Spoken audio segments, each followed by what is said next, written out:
Frères et sœurs, peuple du monde entier, vous qui croyez à notre Seigneur et Sauveur Jésus-Christ, qui amèneriez à voir la révélation du temps, sachez que l'heure est venue où nous devons tourner notre regard vers l'Afrique.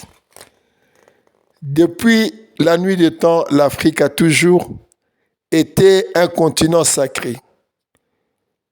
Vous qui aimez la parole de Jéhovah, retenez que l'Évangile, qui éclairera le monde et mettra fin aux ténèbres qui nous entourent, viendra de l'Afrique noire.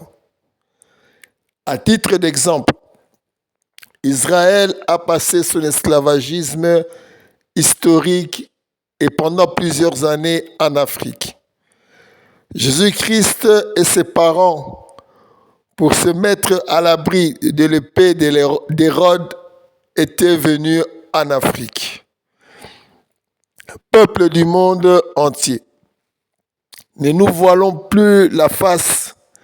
L'Afrique que nous voulions rabaisser est une réserve que l'Éternel a préparée pour enrichir tous les domaines et aspects de la vie courante.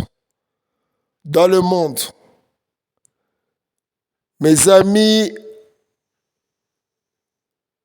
arrêtons de brandir une image négative de ce continent de Dieu. Cependant, si l'on ferme les portes à l'Afrique, on se tue sans le savoir.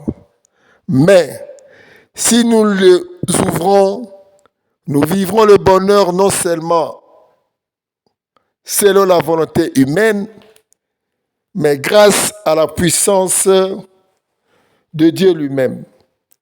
Car la présence est notre richesse. À l'époque antique, surtout de Joseph, tous les pays étaient frappés par la famine, sauf l'Égypte. C'est ce qui peut amener à dire que pendant la création, Dieu avait posé ses deux pieds en Afrique.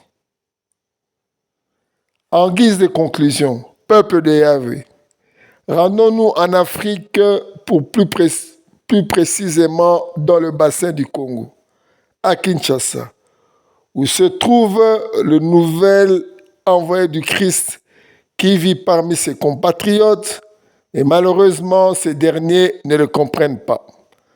Malgré la splendeur sublime de son étoile qui brille avec son éclat glorieux.